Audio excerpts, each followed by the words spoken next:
Hello and welcome to ET Now Startup Central, India's first and only daily show dedicated to startups, technology and entrepreneurship.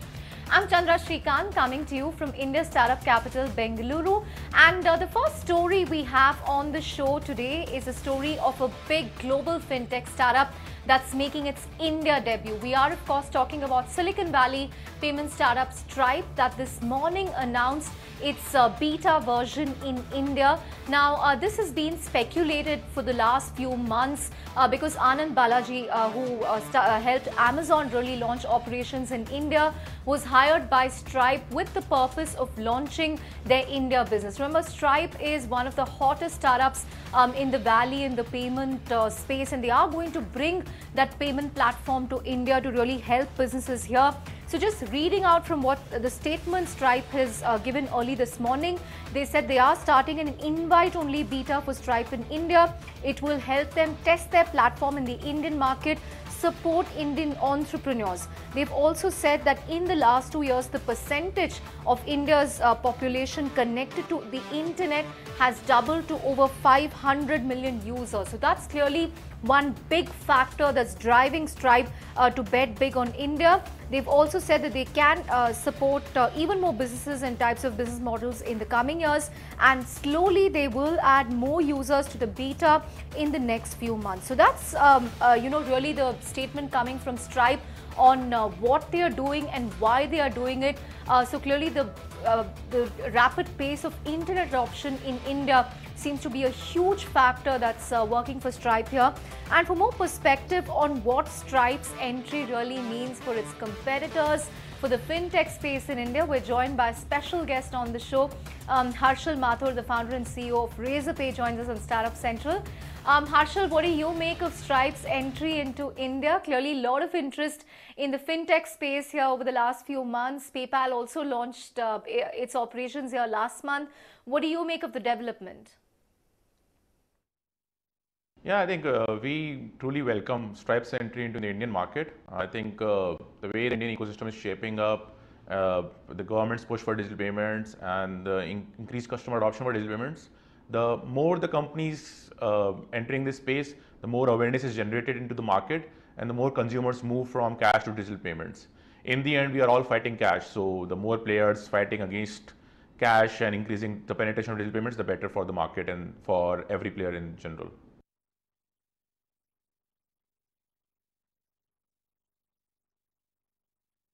Harshal, as I just said, it's not just Stripe, but other global players also making a beeline for the India market. You had PayPal, which launched their operations here last month on UPI, and they're also talking about UPI going forward. So what do you make of this in terms of the global interest that we are seeing in the Indian fintech space? What impact is it likely to have on the ecosystem? Yeah, I think the way the Indian market is growing and the way it has been expanding rapidly, I think almost everywhere, no company can continue to ignore India as a economic powerhouse.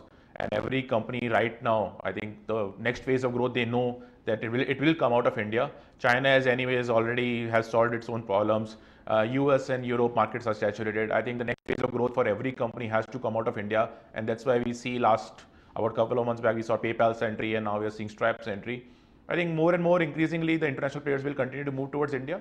Primarily for the global payment players, I think it's more to serve their global partners and global clients, for whom India is one of the more important markets increasingly, and they want to enable India for their international merchants as well. As for us, I think the motive is a little different. While our focus is primarily to serve the domestic market, for most of the international players, it's primarily to support their international merchant base in the domestic market as well. And Harshal, what is this going to mean for players like you? Because the likes of PayPal, Stripe come with deep pockets from the valley. How will you really compete with these global names? Sure, I think there will be increased competition, but overall we see it as a positive because it will generate more awareness in the market about tech-enabled payment gateways and make people think more about API-driven payment gateways.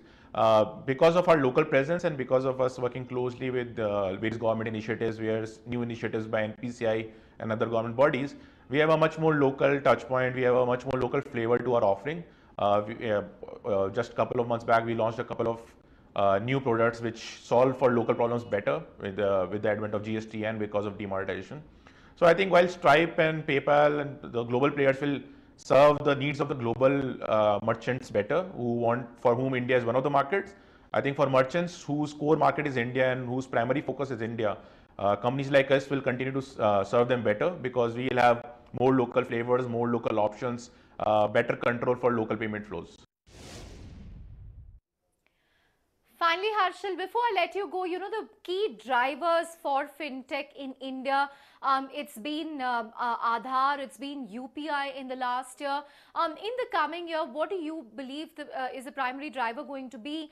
And will B2B merchants again be a huge area? I mean, only this week we saw M-Swipe, a merchant acquirer, raising a fresh round of funding from B Capital. So is this going to be a space to watch out for in the coming year? I mean, so far the fintech story was very consumer driven, but in the coming year, are we going to see the merchant side really gaining traction? Yeah, on the B2B side, I think we have reached a stage where payment acceptance is not a big problem anymore. You have various ways, you have cards and other things that have been existing for very long. You have UPI, you now have Bharat QR. So on the acceptance side, it's about enabling all the instruments because the market is pretty fragmented and you cannot rely on one particular instrument. But our firm belief is that payment acceptance is just one leg. Our focus is to enable multiple products that enable multiple various flows of payments inside a business, right? From acceptance to disbursements to handling of invoices to handling of link-based payments. So basically covering the whole length and breadth of payments journey inside a business. I think that will be in the next phase of growth and how we can closely integrate with the business to solve various problems for them rather than just one single problem. I think that will govern our penetration into the domestic market more. On that note, Harshal, thanks so much for joining us on Startup Central. Not every startup would talk about their competition on camera, but I mean, that's really good spirit from you talking about Stripe, what this will mean, and also acknowledging that the competitive space is certainly going to go up, but we will keep in touch to really understand how this fintech space pans out in the coming months.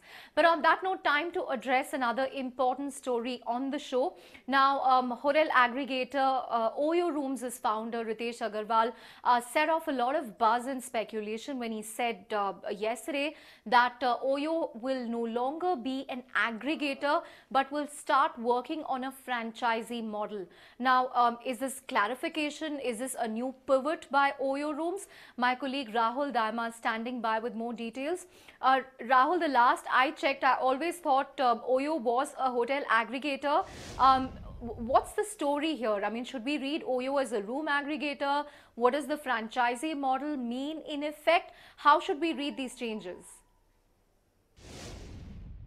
Chandra, remember Oyo had carved a niche for itself over the last few years because it really used the aggregator model. Really, they right now they're spread in over 230 cities of India. About 8,500 hotel partners is what they have. So the journey till now that Oyo has really undertaken and successful one as far as getting back-to-back funding is concerned was on the aggregator model. Really, so they would ensure that the hotel properties are given the Oyo branding and they take control as far as quality assurance is concerned. But the big shift, and Ritesh Agarwal indicated this in Hyderabad, is that they're looking at the franchise model now. This would really give Oyo enough time and space to ensure that they can focus on the quality even as they wash their hands of the operational costs. Remember, this move is expected to reduce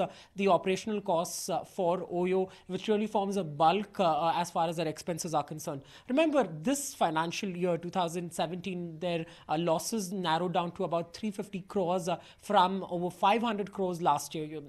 This even while it launched various initiatives like the Oyo Townhouse, which is an exclusive property managed by Oyo. So Oyo has been taking these minor steps, and right now it is completely overhauling its entire business model, it says, and all its partner hotels will convert into the franchise model and start paying up fees as a franchise partner. Lastly, remember, all this has also been driven by the competition that the space has seen, be it Make My Trip, Yatra, even others have sort of got into the hotel aggregator space. So, Oyo had to sort of, come out and offer a distinction to what it has built over the last years. It's interesting, but clearly the competition has played a role, and also the operational cost that it will come out cut down with this move.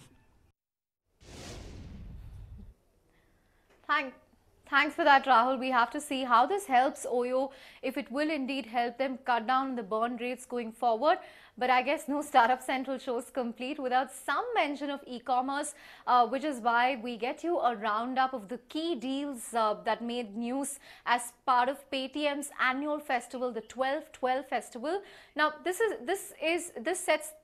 is apart from the normal sales festival, because this is Paytm's offline sale in an effort to really give the offline channel a boost. Here are some of the key deals as part of the 12/12 sale.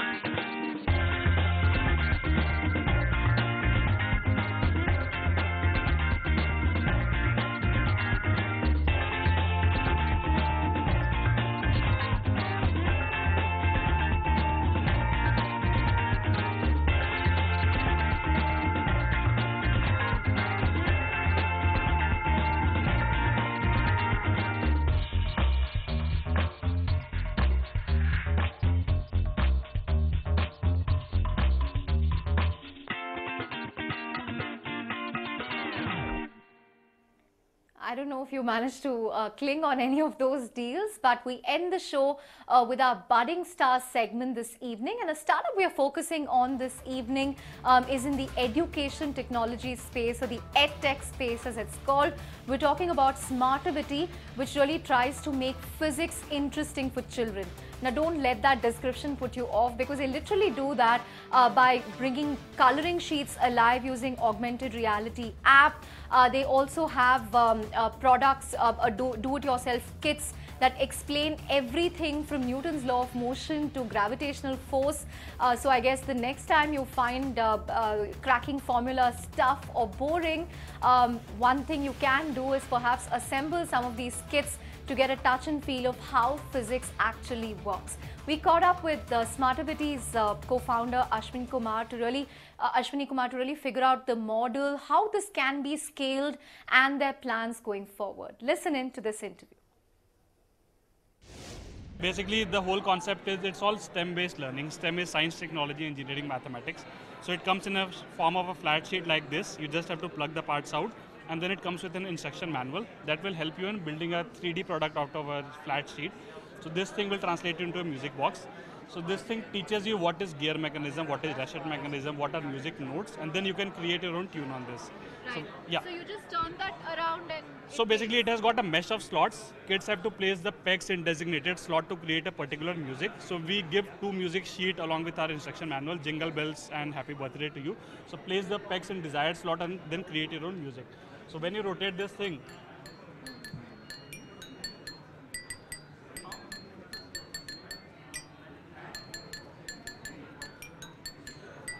Right.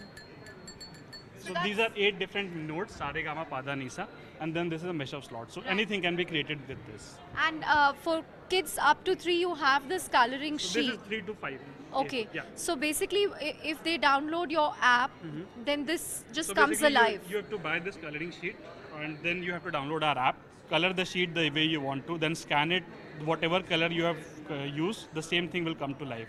So we have got a patent on color and texture recognition technology that detects whatever way you have colored it, and it comes to life. Right.